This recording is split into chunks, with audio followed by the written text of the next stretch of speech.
Okay.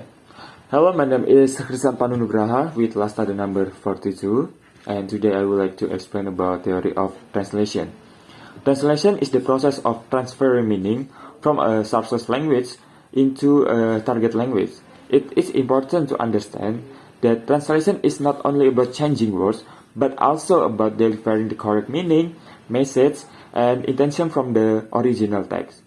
And in translation, we need to consider context because one word can have different meanings depending on the situation, and that is why a translator must understand the whole text, not just individual words.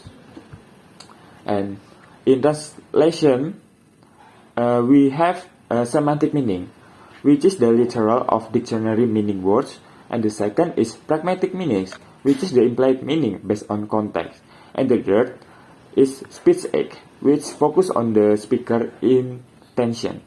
And the next, in translation, we have the focus of translation. A good translation must have good quality, meaning it is accurate, doesn't change the original meaning.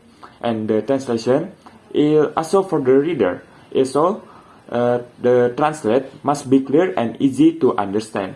And the another point is naturalization, which means the translation should sound natural, like it was originally written in the target language. And we also need to consider the frequency of term or form in the so the translation feel consistent.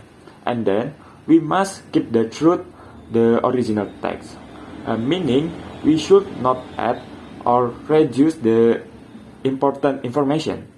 And sometimes we use paraphrasing to explain ideas more clearly.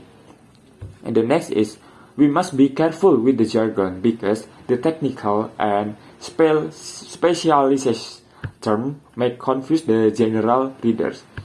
And before we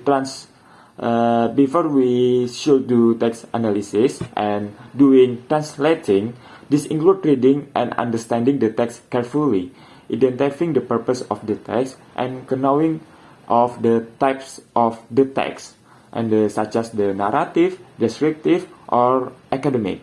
And we also need to understand the target readers and the context or settings, so the translation will be appropriate. And finally, there are several translation methods. In the first is word-for-word translation, the second is literal translation, and the third is faithful translation, and the fourth is semantic translation, and the fifth adaptation adjusting to culture, and the sixth free translation focusing on meaning, and the eighth idiomatic translation using natural expression, and the ninth communicative translation focusing on the reader understanding. And this is the summarized and the notes I got from the theory of translation. Thank you.